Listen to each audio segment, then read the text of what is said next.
우리 교회를 기도하는 사람들로 채워주십시오. 가지 많은 나무에 시험이 끊이지 않습니다.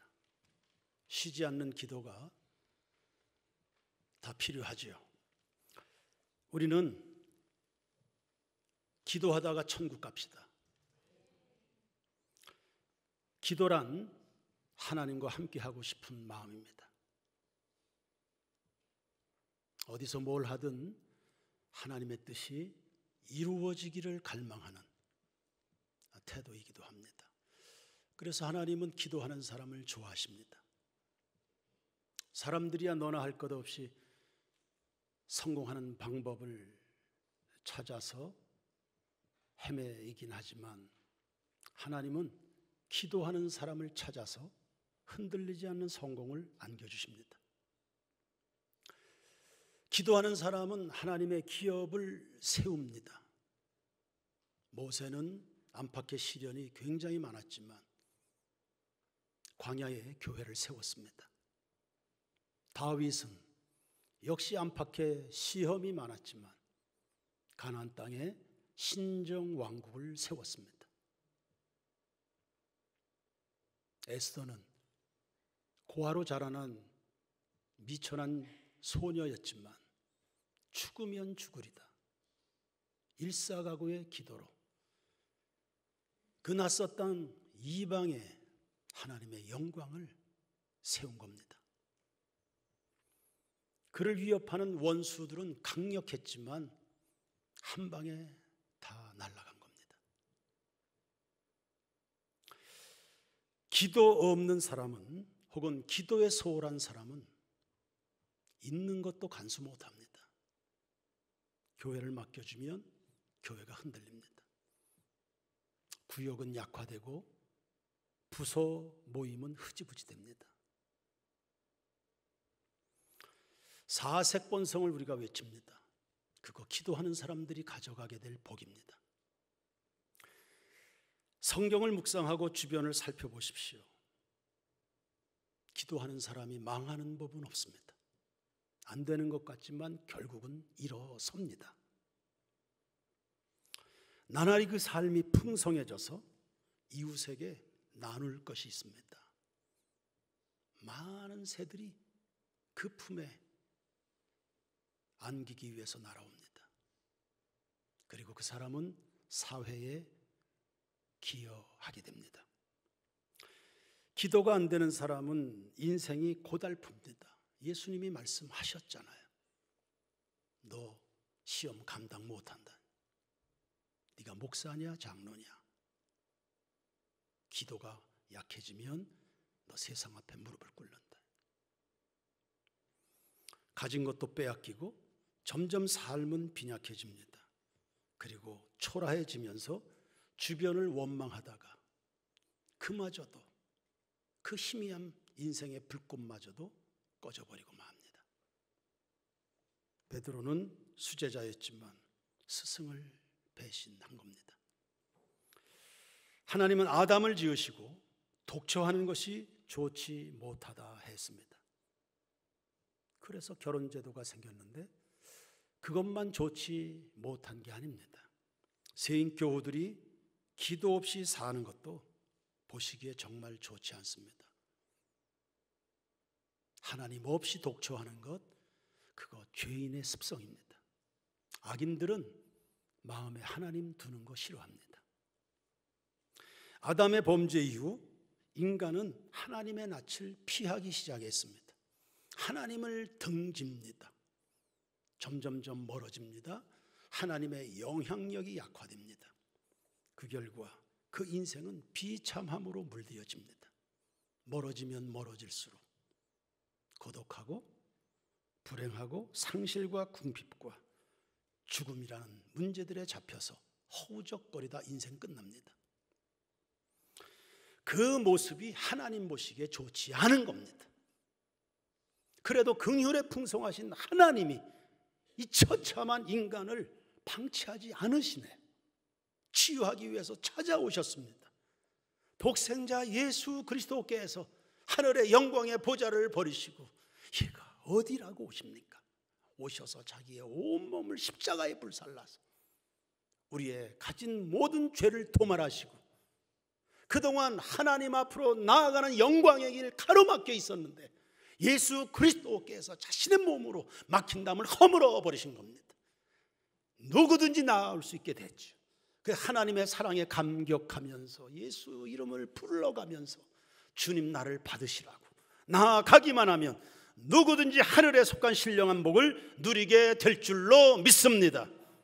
그동안은 먹어도 배가 차지 않았잖아요. 마시고 또 마셔도 목이 마르지요. 극히 제한적인 세상 것들로 살던 사람이 그리스도 예수 안에서 위대하고 또 영원한 것을 발견하게 되는 겁니다. 시험이 오지만 넘어지지 않습니다. 8번째 또 일어납니다. 포기하는 법 모릅니다. 상처 받지 않습니다. 억울함과 불평에 잡히지 않습니다. 역경이 있지만 극복하지요. 실패가 있지만 역전합니다. 믿음과 소망과 사랑이 그 안에 넘칩니다. 내 안에 만족함이 있습니다. 관계가 다 평안해집니다. 하나님이 날 도와주실 것을 믿으니 하는 일마다 다 형통하게 되는 겁니다. 이와 같이 기도는 예수께서 핏값을 치르면서까지 이루어 놓으신 하나님께 나가는 길입니다. 그런데 교인들이 기도를 소홀히 한다. 하나님 섭섭하죠. 내가 생명을 바쳐서 만들어 놓은 길인데 복을 받으라고. 더 이상 땅의 것으로 살지 말라고. 하늘 세계를 살으라고 내가 생명 바쳐서 만들어 놨는데 사람들이 관심을 갖지 않네요. 하나님 섭섭하지. 결혼식이 있다고 청첩장을 돌렸습니다. 음식 다 맞춰서 풍성하게 준비해 놓았습니다. 그런데 평소 잘 알고 지내던 사람들이 관심을 갖지 않습니다. 결혼식은 어떻게 준비되냐, 잘 마쳤냐, 전화도 한 통 없네요. 섭섭할 거 아닙니까? 기도는 예수님의 십자가 사랑을 인정하는 행위요. 그 능력을 오늘 여기서 누리는 권세, 그게 기도입니다. 기도하면 뭐가 그렇게 또 좋을까요? 시편 23편 1절 말씀을 여러분의 고백으로 할 수 있습니다. 다 같이 암송해 봅시다. 시작.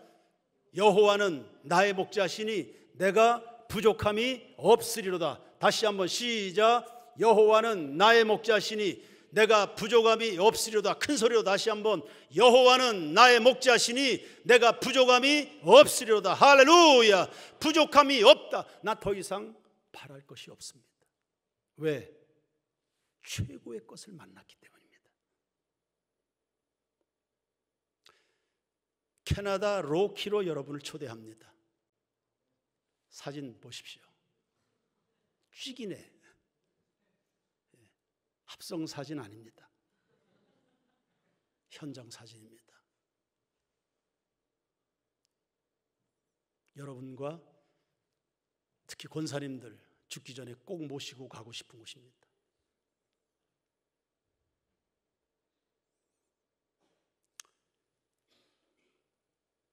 하나님은 성경을 통해서 말씀하십니다만 자연을 통해서도 말씀하신다는 게 무슨 뜻인지를 알게 됐습니다.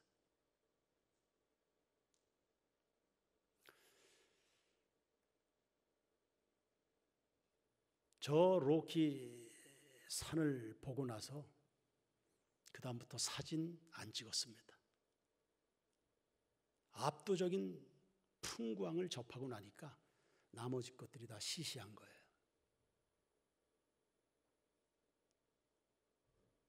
깊은 기도 속에 하나님의 영광을 본 사람들은 하나님의 그 위대한 세계를 경험하기 시작하는 사람은 세상에 한눈 팔지 않습니다.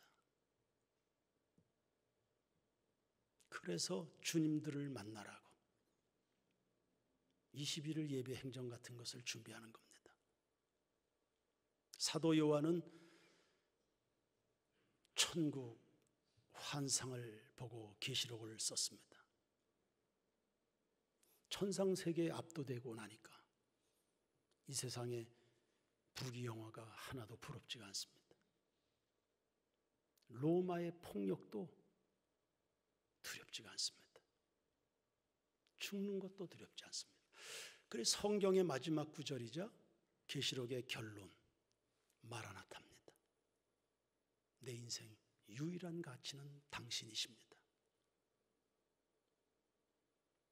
여호와는 나의 목자시니 내가 부족함이 없으리로다. 여전히 이리저리 세상에 눈 돌아가는 교인들이여, 사소한 성공이나 실패에 일희일비하는 교인들이여, 보좌 앞으로 나가서 하나님을 더 깊이 더 뜨겁게 만나시기를 바랍니다. 사도 바울 같은 전문가도 주님의 십자가와 부활의 능력을 더 알고자 그리 매달리지 않습니까? 하물며 우리들이겠습니까? 다윗은 굉장히 억울했습니다. 사울의 핍박을 받을 때 일반 사람들 같으면 억울하다. 그의 말이 굉장히 조급했을 겁니다. 다윗은 그 핍박이 하나도 아프지가 않습니다. 상처받지 않습니다. 오히려 그렇게 살아갈 수밖에 없는 사울이 그냥 불쌍한 겁니다. 아버지요, 그 축복하는 거 보십시오. 다윗은 더 좋은 것, 더 놀라운 것, 위대한 것을 만났기 때문입니다. 하나님은 도대체 어떤 분이시길래 그런 겁니까? 하나님의 이름으로 생각해 보십시다. 성경에 하나님의 대표적인 이름들이 몇 가지 있습니다. 오늘 4가지만 소개합니다. 첫 번째는 엘로힘입니다. 전능하신 창조자입니다. 로키산을 만드시고 죽은 자도 다시 살리시는 여러분의 하나님이십니다. 아도나이, 주인입니다. 아들의 핏값으로 나를 사셨기에 내가 그분을 주님이라고 부릅니다. 세상 모든 것이 다 그분의 소속입니다. 전부가 그분에 속해 있습니다. 그분이 주관하십니다. 그러니 여러분, 가장 먼저 세상에서 누구와 제일 친해야 됩니까? 하나님하고 친해야 됩니다. 엘샤다이, 풍성한 공급자입니다. 나의 하나님이 그리스도 예수 안에서 영광 가운데 너희 모든 쓸 것을 풍성하게 충분히 채워주시리로다. 엘샤다이. 우리 누구와 친해야 됩니까? 누구에게 의논해야 됩니까? 누구에게 매달려야 돼? 누구에게 손을 벌려야 되는 겁니까? 이 하나님을 만난 사람은 비굴하게 살지 않습니다. 담대함의 근원, 세인교회 모든 교우들의 담대함의 근원, 내가 만난 엘샤다이입니다. 모자랄 것이 없는 가장 위대한 이름 예수 그리스도이십니다. 나를 사랑하사 나를 위하여 자기 몸 버리신 하나님의 아들을 믿는 믿음 안에서 산다. 예수를 나의 구원자로 만나는 사람, 가장 귀한 것을 만났으니 내가 부족함이 없으리로다. 세상에 누가 나를 대신해서 죽을 수 있습니까? 자신을 십자가에 내던질 만큼 나를 중요하게 생각해 주셨다는 겁니다. 그게 사랑의 본질입니다.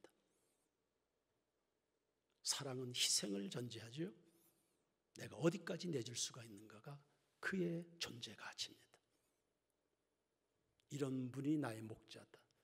돌보심을 받아야 되는 우리의 존재임을 말하는 겁니다. 근데 나는 이런 하나님의 돌보심을 받고 있습니다. 사람의 이 배심이라는 것은 뒷배경이 누구냐에 달려있는 겁니다. 여러분이 믿는 구석은요, 세인교회 담임 목사 황규엽이 믿는 구석은 뭘까요? 여러분의 믿는 구석은 뭡니까?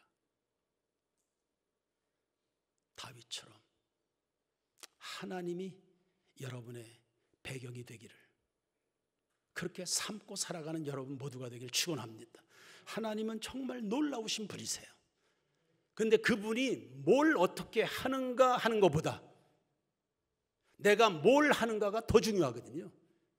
그게 뭡니까? 그게 기도입니다. 이 하나님을 향한 나의 마음의 태도, 이게 더 중요한 겁니다. 여러분의 뒷배경이 뭐냐? 이렇게도 물어볼 수 있겠습니다. 설교를 듣고 보니까 그러면 인생의 최선이 뭐냐? 인생의 최선이 뭐냐?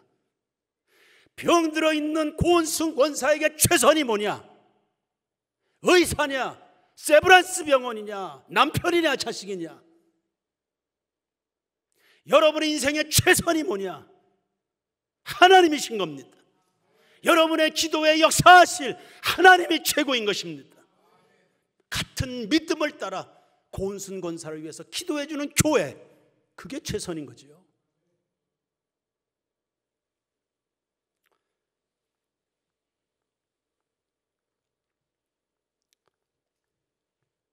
허드슨 테일러가 중국으로 선교하러 갈 때입니다.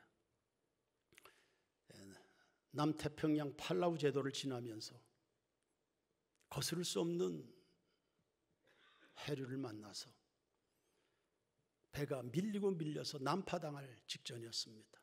암초에 부딪혀서 선장이 백기를 잡으려고 무지 애를 썼지만 방법이 없었습니다. 그냥 해류에 배가 사정없이 끌려 들어가고 있었습니다. 선장이 하다가 배 탄 사람들에게 포기 선언합니다. 더 이상 우리는 방법이 없습니다. 그때 허드슨 테일러가 이야기했습니다. 아닙니다. 우리에게는 아직 한 가지 방법이 남아 있습니다. 이 배에는 하나님의 사람들 4명이 있습니다. 우리가 기도하겠습니다. 각자 골방에 들어가서 기도를 시작합니다. 얼마 지나지 않았는데 강력한 바람이 어디선가 불어와서 해류로부터 배가 빠져나올 수 있도록 바람이 불어줘서 바람의 힘으로 해류에서 빠져나와서 중국 선교를 완성할 수 있었던 겁니다. 우리에게는 아직 사용할 수 있는 방법이 남아 있습니다. 그게 뭡니까? 하나님이십니다. 여러분이 바라보는 예수 그리스도이신 겁니다. 기도가 있습니다. 우리에겐 기도라는 방법이 있습니다. 주여, 저를 불쌍히 여기십시오. 그동안 잘못 산 것을 회개합니다. 교만했던 거 회개합니다. 아무것도 모르면서 깝치고 산 거 회개합니다. 하나님이 내 인생의 주인이 되심을 믿습니다. 최근 70대 부부를 만났습니다. 남편은 심장병으로 죽을 고비를 넘겼습니다. 산책하다가 갑자기 심장을 부여잡고 쓰러진 겁니다. 코로나 시국이었습니다. 병원에 가봐야 의사도 잘 없는. 그런데 그날따라 그 병원에 온갖 전문의들이 그날 그 병원의 응급실에 다 모여있은 그날에 쓰러진 겁니다. 덕분에 살았습니다. 지금도 심장에 기계를 달고는 있지만 건강하게 잘 지내고 있습니다. 부인 권사가 아주 진지하게 질문을 했습니다.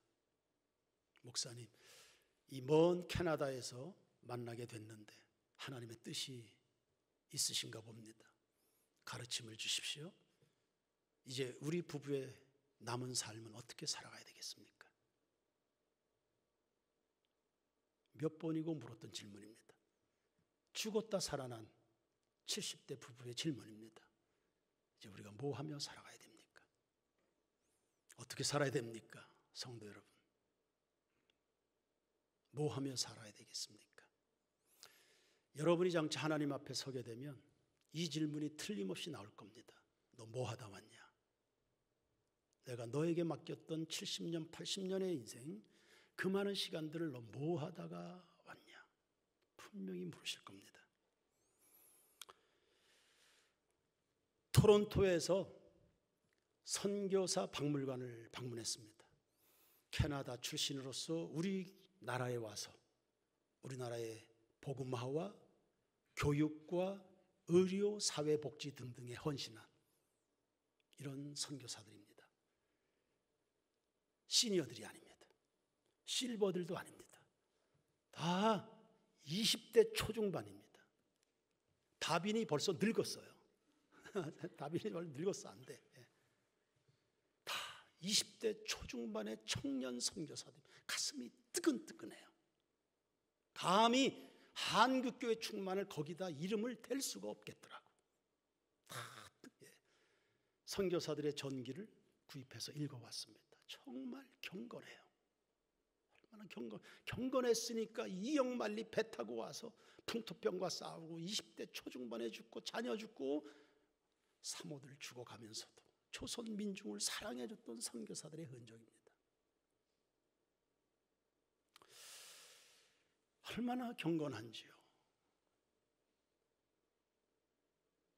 오늘날 우리 세인교회가 이렇게 신앙생활해도 되나 싶을 만큼 정말 경건했습니다. 민족을 바꿔놨지. 그렇게 뜨거우니까요. 근데 그 모든 힘이 어디에서 왔을까? 조선 땅에 와서 이 혁혁한 성과를 만들어낸 이 선교사들의 이 발자취, 이 힘이 뭐냐? 그게 바로 기도였습니다. 이른 새벽부터 일어나서 많은 시간을 기도에 바쳤더군요.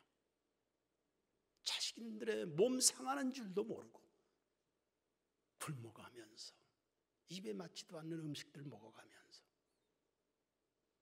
그렇게 많은 시간을, 사람이 일을 하는 게 아니라 기도가 일을 하는 거구나. 기도하는 사람을 통해서 하나님이 일하시는 거구나. 많은 시간을 하나님 조선 민족을 사랑해 주십시오. 구원해 주십시오. 이 민족을 버리지 마십시오. 20대 초중반의 청년들입니다. 그 20대 초중반을 우리는 어떻게 지낼까? 아르바이트 찾아 돌아다니나요? 우리 뭐 하면서 20대 초중반을 지낼까? 청년들이야, 우리는 20대 초중반의 조선을 변화시켰다. 청년들이 기도가 일을 하는구나. 그 기도가 모아져서 패망한 나라 조선을 일으켜 세워서 지구촌을 먹여 살리는 선교 대국을 만들어낸 것입니다. 기도가 그렇게 만든 겁니다. 기도의 불꽃이 꺼지지 않으니까요. 차라리 죽어나갈지언정 목숨은 끊어져 나갈지라도 기도는 쉬지 않는 하나님을 향한 갈망이 주의 뜻이 이루어지길 원합니다.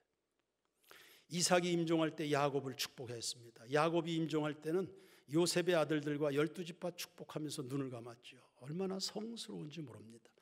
찢어지게 가난했던 이명박의 어머니는 새벽마다 일어나서 나라와 민족을 위해서 축복 기도했습니다.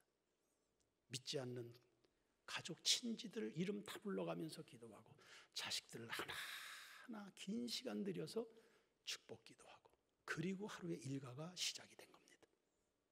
그렇게 기도하다가 천국 간 겁니다. 여러분은 뭐 하다가 천국 갈 겁니까? 기도 없는 사울은 하나님 실망시켰고 가룟 유다는 역사에 상처를 남겼습니다. 2000년 전에 기도하지 않던 예루살렘 성전은 강도의 소굴이 됐습니다. 저는 우리 세인교회 예배당이 탐욕의 무덤이 되는 거 원치 않습니다. 여러분 중에 누구라도 교인으로 등록은 해놓고 기도는 게을리하고 세상 시험에 다 빠져서 세상에 질질 끌려다니다가 이 예배당, 우리 교회 공동체를 더럽히는 것 용납하고 싶지 않습니다. 세인교회 성도들 기도하고 다시 기도하고 또 기도하고 더 기도하고 더 기도해서 하나님을 깊이 만나시길 바랍니다. 하나님을 만나야 사람이 변합니다.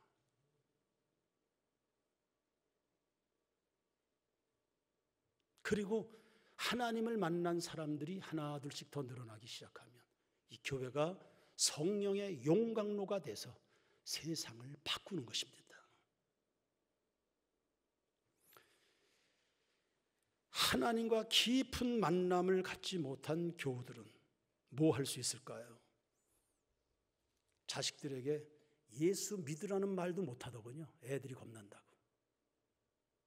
아이들이 지옥으로 쳐달려가고 있는데도 그걸 말릴 용기가 없습니다. 부모들이.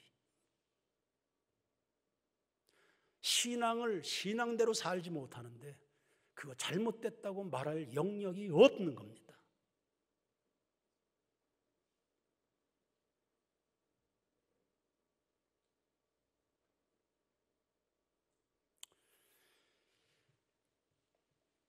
하나님을 만나지 못하면 그냥 망해가는 세상하고 함께 망하는 것입니다.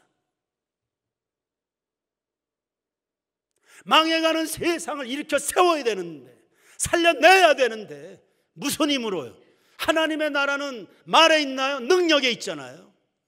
말할 용기, 자기 자식에게 주일날 예배하는 시간에 잠을 자고 있는 아이를 깨울 용기도 없는데, 예수 안 믿는 부모에게, 자식에게, 남편에게 말할 용기도 없는데 그런 담대함이 어디에서 나옵니까? 하나님이 흐르고 흘러서 넘쳐 터져 나오는 거거든요. 그게 열정이라는 겁니다. 무슨 수로 36만 5천을 운운하겠습니까?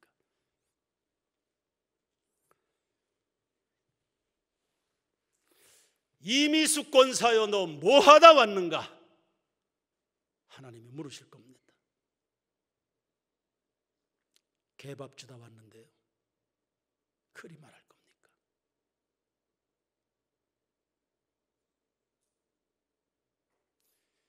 이진희 집사는 너 뭐하다가 왔는가? 하나님 물으실 겁니다.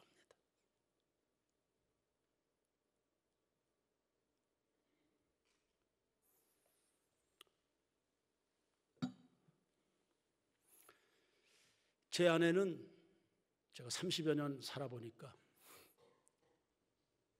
그래 독서를 많이 하는 편은 아닙니다. 그렇다고 어느 누가 이 기자 사모를 향해서 쌩무식하다고 흉을 보겠습니까?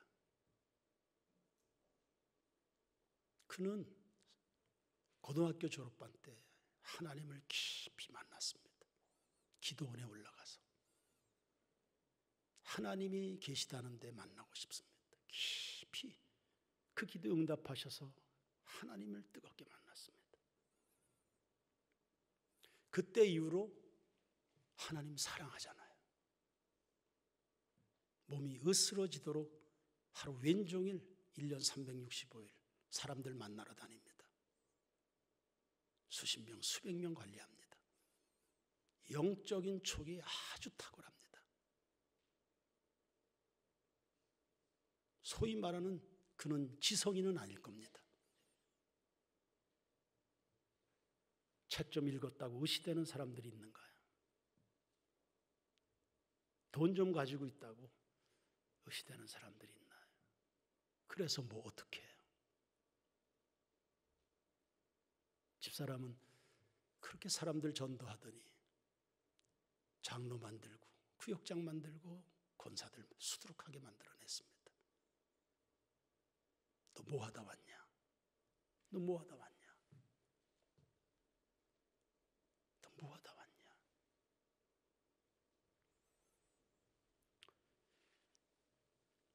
하나님의 나라가 말에 있지 않습니다. 성도 여러분, 열매에 있는 겁니다. 하나님의 말씀은 살아있습니다. 그 말씀이 우리의 삶에, 그리고 내가 살아가는 삶의 현장에 수많은 변화를 일으켜내는 그런 힘으로, 생명력으로 작동하게 하는 것, 기도의 눈물입니다. 이 공간을 여러분의 기도의 영으로 채워주시기 바랍니다. 21일 예배의 행전입니다.